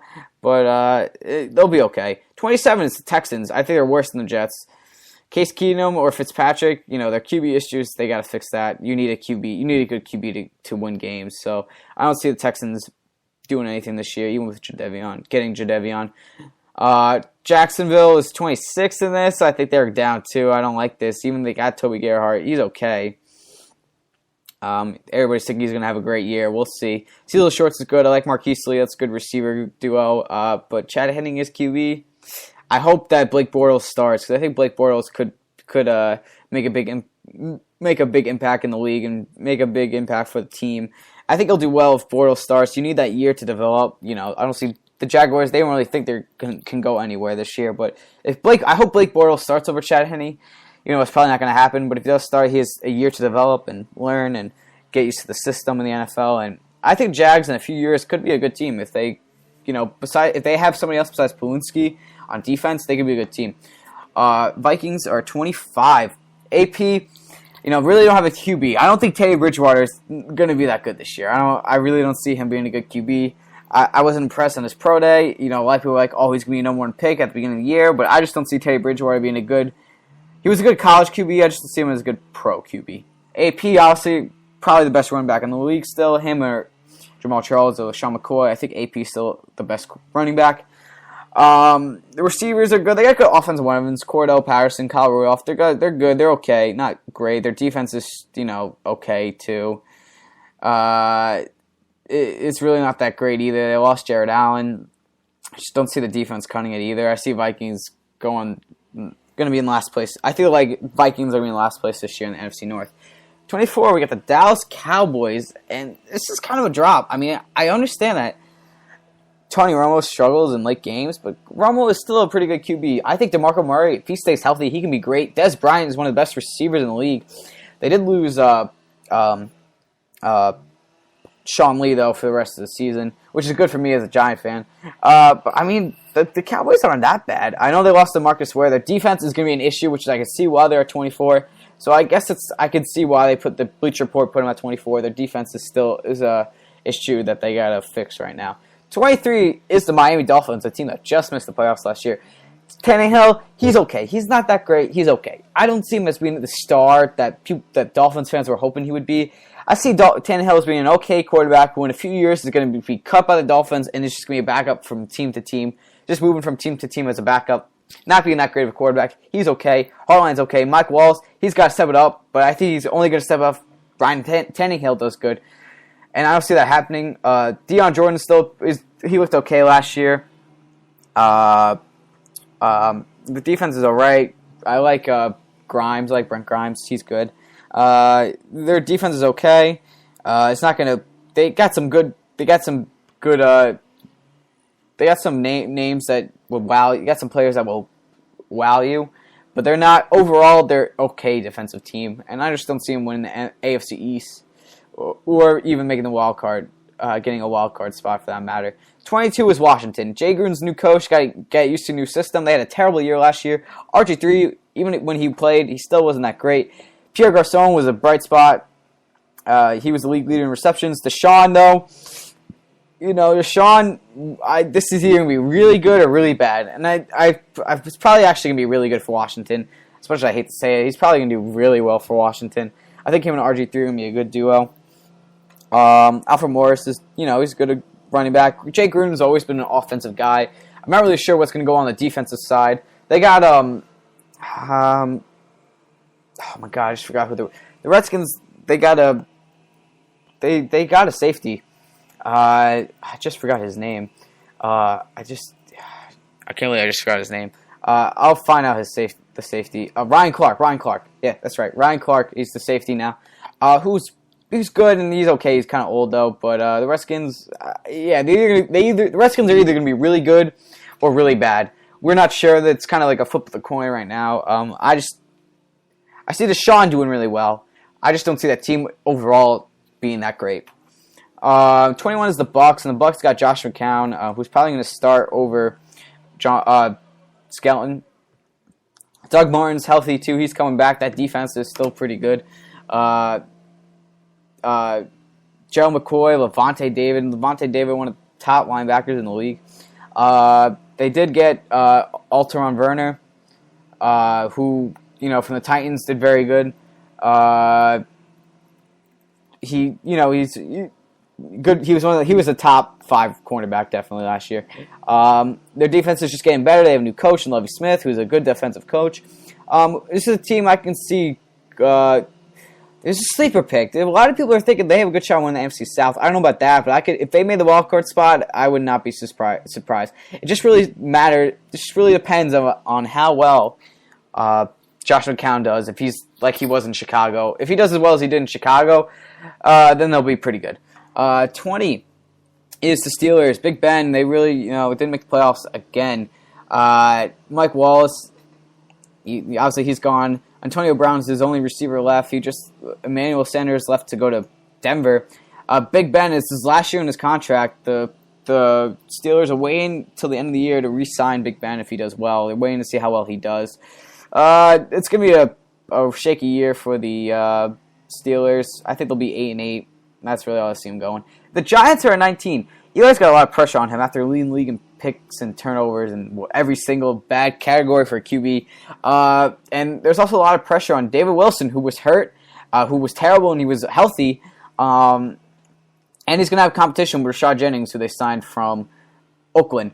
Andre Williams, too, they drafted from Boston College, who was a Heisman candidate, who I think is going to do good. A lot of people are saying he's going to be okay, but I think he's going to do good.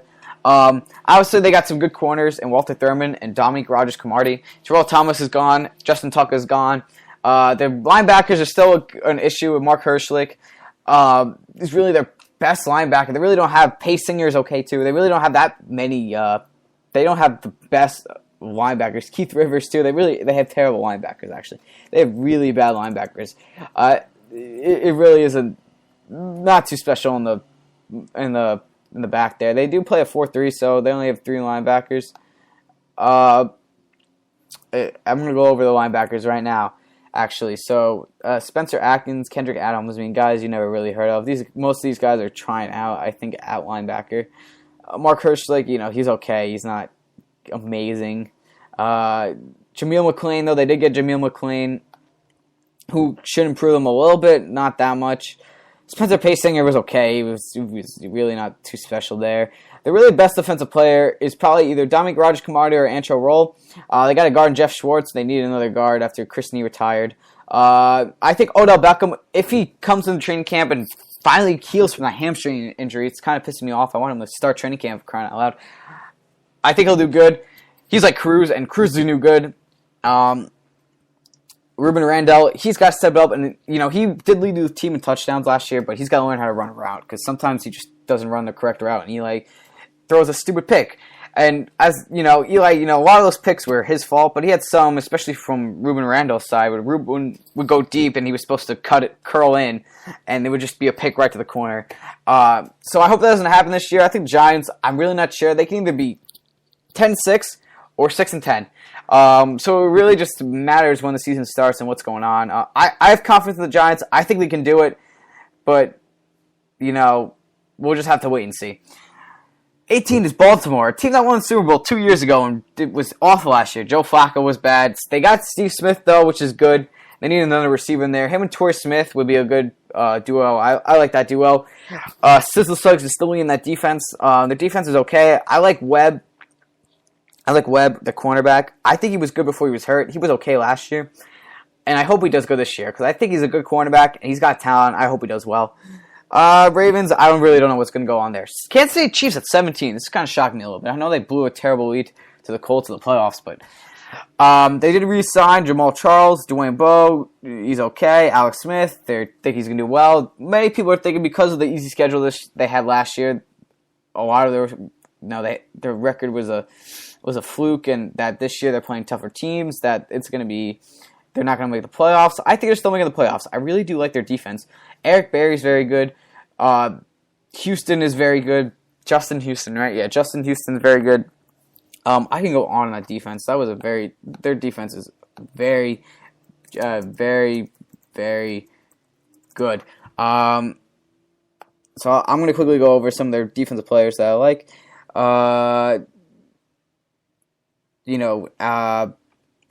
Sorry about that. Eric Berry's good. I like him a lot. They had other good players. Tamba Ali. Oh my God, how could I forget about Tamba Ali? I know I was missing some guys. I didn't research too far ahead on these. I'm still in baseball mode and basketball mode. I got to get into football mode again. Once the preseason game starts, I'll be fully into football mode. I'll know all these guys. Trust me. Tamba Ali, he was great last year. I like him. He's a good linebacker. Justin Houston, I just said before. Eric Berry, as I said before, too. Derek Johnson, I like Derek Johnson. He's a tackle machine. And that was really it. But those guys, they're all great players.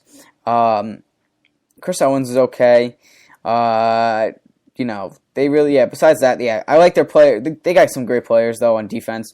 And I think that defense could take them far. And, maybe they'll lose in the first round again. But I could see them as a wildcard team, too. 16, St. Louis Rams. Watch out for the Rams. I mean, on paper, they look awesome. But they got to fix... I mean, we can watch out for them. They could be awesome with Chris Long and Robert Quinn, who was top 3 in sacks last year. Robert Quinn. Chris Long is a great player. But we really have to see how well Sam Bradford does. It's all going to be on Sam Bradford.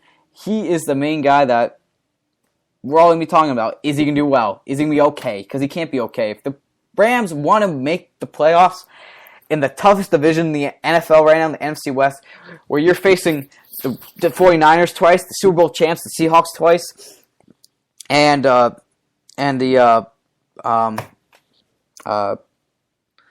just forgot. Oh my God, Seahawks, Niners, Rams, and the Cardinals, who are very good twice.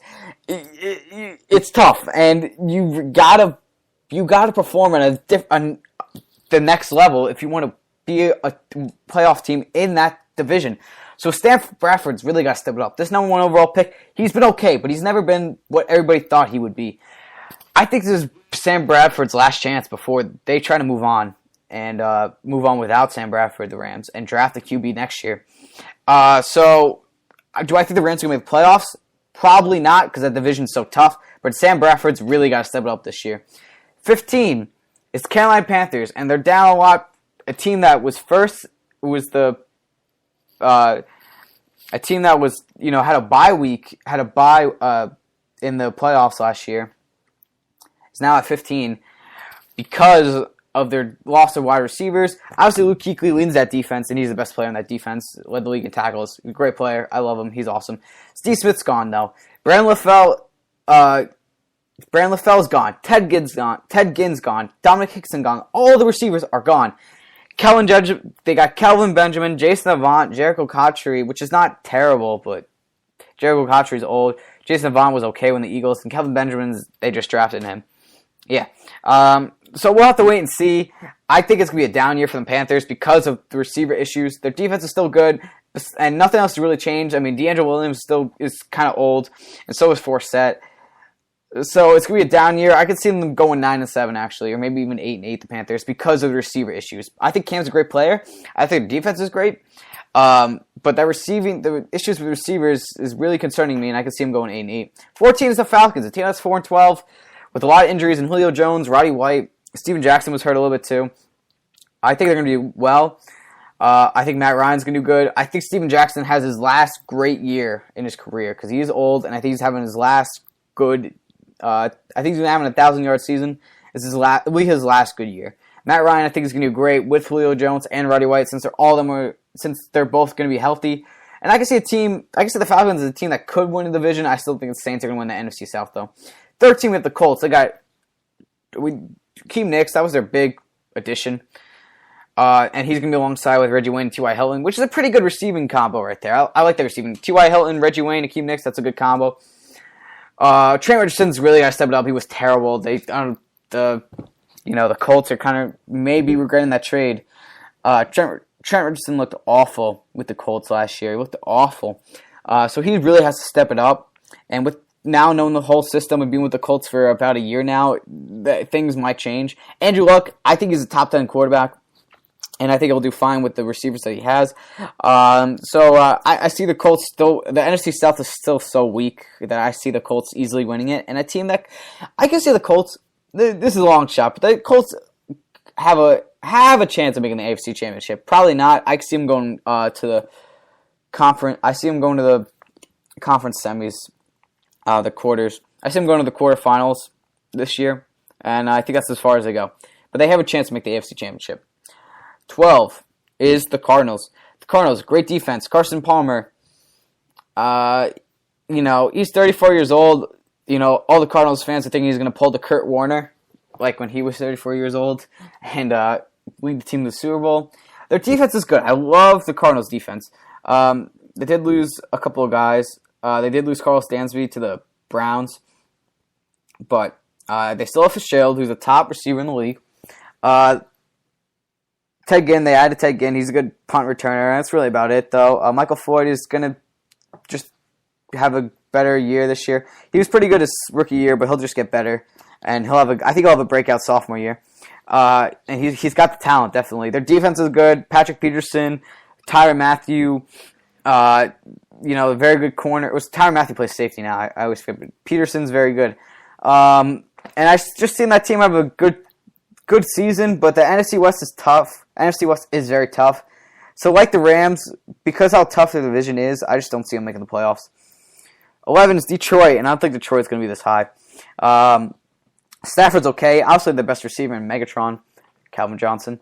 They get Golden Tate and Eric Ebron to help them out, but I just don't know. Joique Bell and Reggie Bush are good. They're very good offensively. Ansah and Sue are really the best players on defense. Ezekiel Ansah, something like that. But they're best defensive players. They have a good linebacker too. But I don't know. The Lions were 6-10, I think, last year, something like that. They weren't a winning team. I know that for sure. They have a new coach. They got used to a new system. So it's just going to be a rebuilding year. I just can't picture the Lions in the playoffs this year. 10, we have the Chargers, a team that beat the Bengals last year, lost to the Broncos. Philip Rivers had a great comeback year. He was the comeback player of the year. Mike McCoy had a good coaching season. It was a good team all around. They really didn't lose that many guys. They got Brandon Flowers and Jason Verrett. Brandon Flowers is a good corner. And Melvin Ingram is going to do good this year. So I see the Chargers not winning the AFC West. I think it's the Broncos. I have the Chargers, making the playoffs, and they could make another run again. Number 9 is the Eagles, and this is another team that could be really good or just fall apart, depending on what happens to Nick Foles. Nick Foles had an amazing year last year. Only threw 2 picks. Obviously, that's not going to happen again. 27 touchdowns, 2 picks. That's not going to happen again, obviously, but he's still an amazing, and this is a year that, as great a year as he had last year, people still don't have confidence in Nick Foles. Obviously, they lost to Sean, but Jeremy Maclin's back. He was out the whole year. He's healthy. I still think that I like the Nick Foles-Riley Cooper duo. I think they got good chemistry together, and I think they're both good players. And I think I'm liking. I guess I could definitely see Nick Foles having 10. Riley Cooper having 10 plus reception touchdowns this year. They didn't really lose that many guys besides Deshaun. It was a big loss, obviously, Deshaun. But they still have good receivers in Maclin and Cooper. McCoy is one of the best running backs in the league. I see the Eagles. They probably are going to win the NFC East. As I said, they can be really good or really bad. But I think the Eagles are going to be good and win the NFC East. 8 is the Bears. And the Bears, they did get Jared Allen and Lamar Houston. McCown's gone. That was really a big deal because Jay Cutler's their starting QB. Brandon Marshall and Alshon Jeffrey are both great. Going to be great this year. I'm excited to see those two do as well as they did last year. And I think with Cutler, they'll be good. And they could win the NFC North. I still think the Packers, if Rodgers stays healthy, will win it. But they're a good team that could make the wild card. I wouldn't be surprised if they won the NFC North. 7 is the Bengals. The Bengals, this is really all pressure. All the pressure is on Andy Dalton. Going to his 4th season, hasn't won a playoff game. Bengals haven't won a playoff game, and it seems like forever. Got killed last year by the Chargers. Andy Dalton, good regular. He could be like the Peyton Manning, good in the regular season, but bad in the postseason. But worse in the postseason than Peyton Manning. But even worse in the postseason than Peyton Manning. So Andy Dalton, all pressure's on him. He's got to do well, not just in the regular season, but in the postseason, if they make the postseason, which I think they will. Gio's going to have a good sophomore year. I think AJ Green's just going to be as good as he's always been. And yeah, Geno Atkins, if he's healthy, he'll be good too on defense. So I like the Bengals. I think they'll win the NFC North, actually. And I see the Bengals. Do I think they win a playoff game this year? No. And I think Andy Dalton. I think they might. If Andy Dalton doesn't win a playoff game this year, they might have to move on from him. I'm not sure though. It's kind of a weird situation there. 6 is the Niners. Niners are great, obviously. Aldon Smith, he's got issues, but Kaepernick, Frank Gore, Crabtree, Bolden, all looking great. Defense is still solid. Navarro Bowman, Patrick Willis, all very good players, and their defense is one of the best in the league. And I could see him and the Niners and the Seahawks going to be fighting for that NFC West title spot, NFC West division, fighting for the division title. I think the Seahawks win it, but the Niners are going to put up a good fight, and they'll make the playoffs. And they'll take a wild card spot. They got to. I feel like the Niners will get the wild card. Will get either the wild card spot or win the NFC West. 5 is the Packers. Might be a little too high for me, but okay. Eddie Lacy having a great year last year. Ran for 1,178 yards, and he could be even better. Going to most rookies going into their sophomore year have good years. Aaron Rodgers, if he stays healthy, he'll be the same old Aaron Rodgers we all know and love. Cobb is coming back; he's good. They did lose James Jones, but that was really it on offense. Defense, they're pretty good too. So I see the Packers winning the NFC North, but as I said before, the Bears could creep up and take over that NFC title, NFC North title, not the NFC title, NFC North title. 4 is the Patriots, who got corners and Brandon Browner and Darrell Revis. They didn't lose Aqib Talib, but they got those guys instead. Gronk, if he stays healthy, he'll be great. I think Julian Edelman has a good year. Tom Brady, obviously one of the best QBs in the league, has a good year too. I see the Patriots easily winning the AFC East and could make the AFC Championship game. They could make the AFC Championship again. At 3, it is the New Orleans Saints. Drew Brees going to have a great year. They got Jarius Byrd, who is one of the best safeties in the NFL, was great for the Bills last year. They still have Marquise Colston, Kenny Stills. Kenny Vaccaro is a good defensive player. He's a good cornerback for the Saints. So I see the Saints. I still think they're winning the NFC South. A lot of guys are saying, "Oh, what about the Falcons? What about the Bucks? What about the Panthers?" No, I think the Saints have got it. No problem. 2 is the Seahawks. So they're not number 1. Number 2 is the Seattle Seahawks on this list. Now Marshawn Lynch is holding out. He wants more money. I think he'll get it, but not exactly what he was expecting. But he'll play. I think once the week 1 happens, once kickoff happens. The Seahawks, obviously their defense, they lose Browner, but their defense, and Thurman, but their defense is still pretty good. They have the best corner in the league, Richard Sherman. Bruce Irving is a monster. I just forgot his name. Oh my god. I can't believe I just forgot his name. Earl Thomas. Oh my god. I can't believe I forgot that. Sorry, guys. Earl Thomas, he's the best safety in the league. And obviously, Russell Wilson, he's a leader. He knows, a lot of running QBs like to run once their first option is not there. Russell Wilson waits it out and tries to get do the best thing he can do for the team and get the best option. If, run out of the pocket a little bit and find open guy, he doesn't try to run right away once there's a problem. He lets the situation expand and see if he can solve it. And he's great, and he won Super Bowl because of that, and his defense too. And Percy Harvin, if he's healthy, he'll just be. I hope he does as good as he. I hope he has as good as a season as he had in his performance in the Super Bowl. That was a great performance. Russell Wilson, I think he's gonna have a good solid year too, as he's always had. Marshawn Lynch, I think he'll come back and he'll run. I think this could be Marshawn Lynch's last good year though, because he's getting over like 30,000 carries, which is usually the benchmark for running backs. And Pete Carroll's a great coach too. So I see Seattle. I think Seattle actually makes Super Bowl again. I think they got a good shot at making it again. But I think the team that's going to win the Super Bowl and is number 1 on this list is Denver Broncos. Peyton Manning, obviously best QB in the league. That's not even a question. Broke every single passing record you could. Passing touchdowns and passing yards. Eric Decker is gone, but that's okay. And so is Noah Moreno. But those guys were good because of Peyton Manning. I think Decker's still going to be good for the Jets, no matter what. But I don't think Noah is going to be good with the Dolphins. They did get Emmanuel Sanders, who's a good route runner in terms of going deep. He likes the deep ball. He likes to run deep. He's fast too. Monte Ball, I think he's going to be good. I think he'll be starting since Noah left. And Monte Ball, I liked him in Wisconsin, and I think he's going to be great for Denver, especially when all the defense is focusing on Peyton Manning and not Monte Ball. Obviously, their defense was the big offseason news. They got DeMarcus Ware, DeMarcus Ware, TJ Ward, Aqib Talib, and they got a rookie corner in Bradley Roby, but Aqib Talib, TJ Ward, DeMarcus Ware, the big additions. They're going to help out the defense with Von Miller.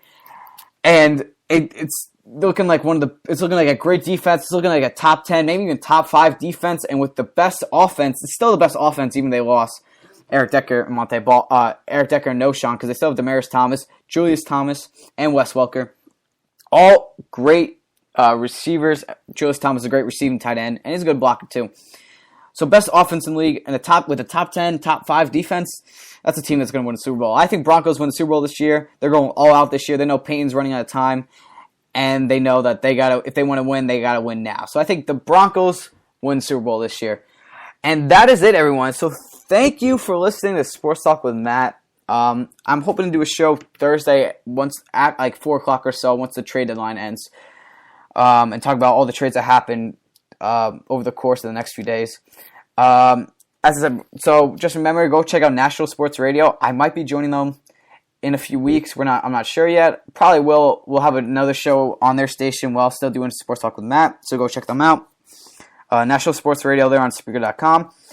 Go check out playbyplaycamps.com if you want to be a sports broadcaster and you're within the ages of 10 and 18. Go check them out. Sports Broadcasting Camp, playbyplaycamps.com. And thank you all for listening. So Thursday, my plan, talk about all the trades that happened during the trade deadline. On Thursday, we'll talk about all the trades that happened during the trade deadline. if there's any news in the NFL, I'll obviously talk about that. Same with the NBA, the FIBA World Championships, whatever's going on there. And that'll really be my plan for Thursday, but mostly trades that have happened during the trade deadline in the MLB. Thursday, 4 o'clock, that's my plan for my next show. That's the plan for my next show. That's the time and date for next show. Thursday, 4 o'clock. If it changes, I'll tell you guys, but that's my plan. Thursday, 4 o'clock for my next show. So thank you all for listening to Sports Talk with Matt. I'm Matt Stilwoff in New Jersey. I'm going to end today with a song. First time. Try it out. See if you guys like it or not. You can tell me if you like it. If not, then I'll just end by me just saying thank you for listening, and that's it. But today I'm going to try to end today's show with a song. So yeah, that's really it. So thank you all for listening to Sports Talk with Matt. I'm Matt Stilwoff in New Jersey. Remember, Thursday, 4 o'clock, that's my plan that's the plan for my next show. Thursday, 4 o'clock, after the MLB trade deadline, talk about the trades, all that fun stuff. Thank you all for listening. I'm Matt Stilwoff in New Jersey, and I'll see you all next time.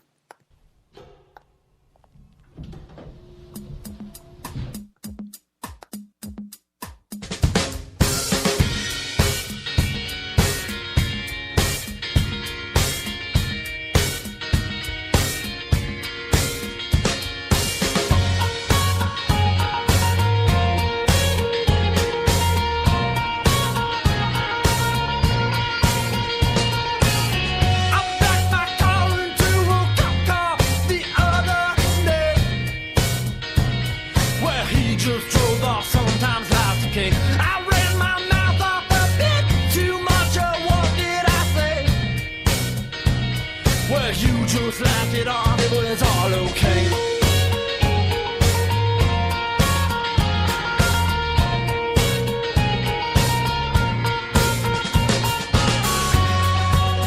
And we'll all float on, okay. And we'll all float on, okay. And we'll all float on, okay. And we'll all float on.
Worry, we'll all float on. All right.